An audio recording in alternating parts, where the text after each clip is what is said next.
Shalom aleihim bisem Yesua Hamasyah. Assalamualaikum warahmatullahi Yasu Almasih.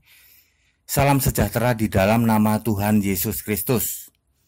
Bersama saya Pastor Henry Dianta STH. Kali ini kita akan membahas sebuah tema. Tema ini untuk meluruskan di luar sana dan menyatakan kebenaran Alkitabiah. Begini temanya ya saudara-saudara ya. Di Alkitab tidak ada nabi buta huruf. Ya, sekali lagi, di Alkitab tidak ada nabi buta huruf. Ya, saudara, Alkitab itu mencatat ada banyak nabi ya. Di Perjanjian Lama itu ada 20, di Perjanjian Baru ada 10. Jadi, setidak-tidaknya ada 30 nabi di Alkitab. Itu masih ada banyak lagi juga ya.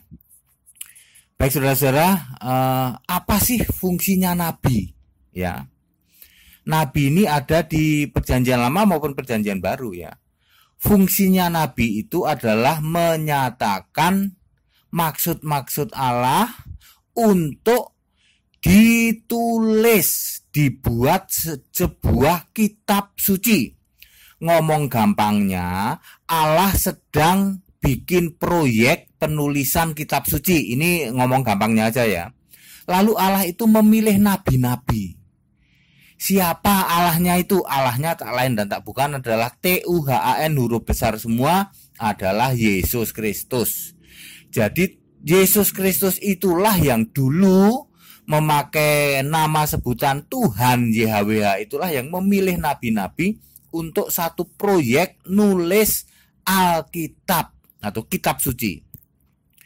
Ada dua bagian, yaitu di Perjanjian Lama dan Perjanjian Baru. Ya, Perjanjian Baru itu setelah Yesus jadi manusia. Jadi inspirator atau ilham, sumber ilham penulisan Alkitab adalah Yesus Kristus. Nah, sekarang Adam adalah tokoh, Henoh adalah tokoh, Nuh adalah tokoh, Ibrahim adalah tokoh. Alkitab tidak menyebut itu nabi. Loh kok? Ya. Jadi penulisan kitab Kejadian penciptaan manusia, Nuh membuat kapal, Ibrahim mengorbankan anaknya dan lain-lain itu justru yang nulis Musa. Ribuan tahun setelah generasi mereka itu. Lalu kita tanya, bagaimana Musa bisa nulis ya? Kan Musa nggak ngalamin itu. Sekali lagi sumbernya adalah ilham dari Tuhan Yesus Kristus. Terus kenapa bukan Adam yang nulis kitabnya sendiri? Inilah kitab Adam. Ya, ditulis oleh Adam. Inilah kitab Nuh, ditulis oleh Nuh. Inilah kitab Ibrahim, ditulis oleh Ibrahim. Kenapa bukan mereka sendiri ya? Ya. Jawaban paling gampang adalah pada waktu itu mungkin belum ada bahasa tulis, yang ada baru bahasa verbal dan beberapa simbol-simbol gitu ya, simbol-simbol dan bahasa verbal.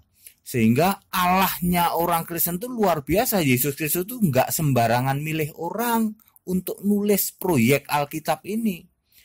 Ngomong gampangnya, Adam itu mungkin belum bisa baca tulis, atau tepatnya belum ada baca tulis, baru bahasa verbal.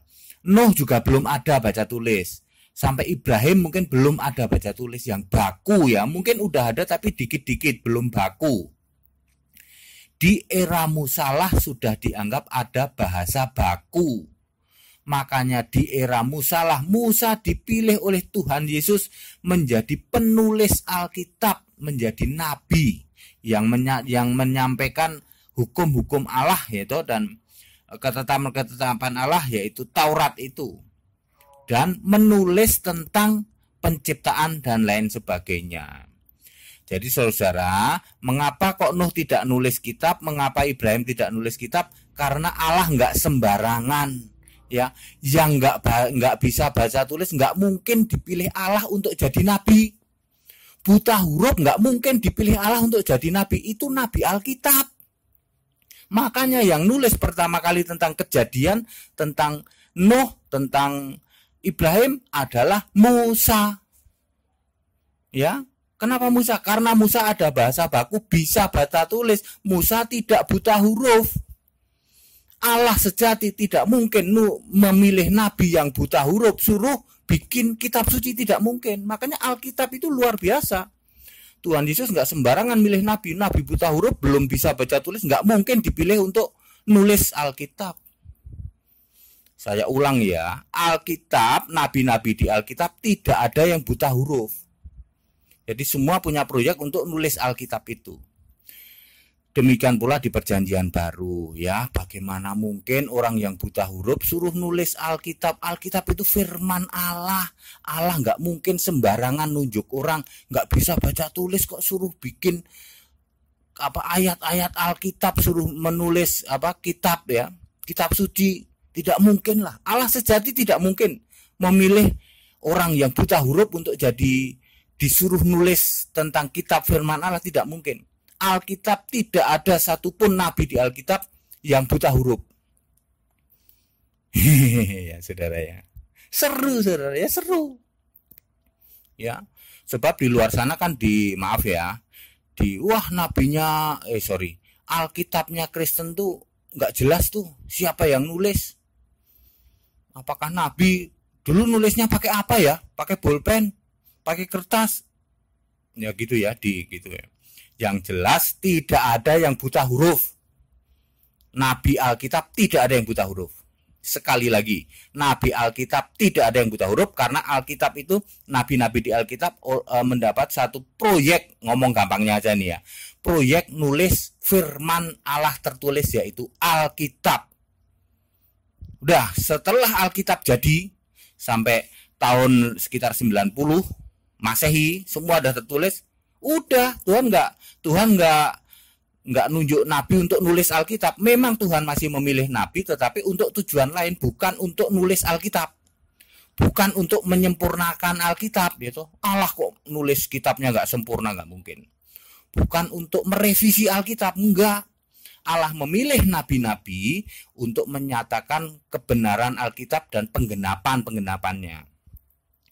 Baik, penjelasan ini padat, singkat, dan jelas.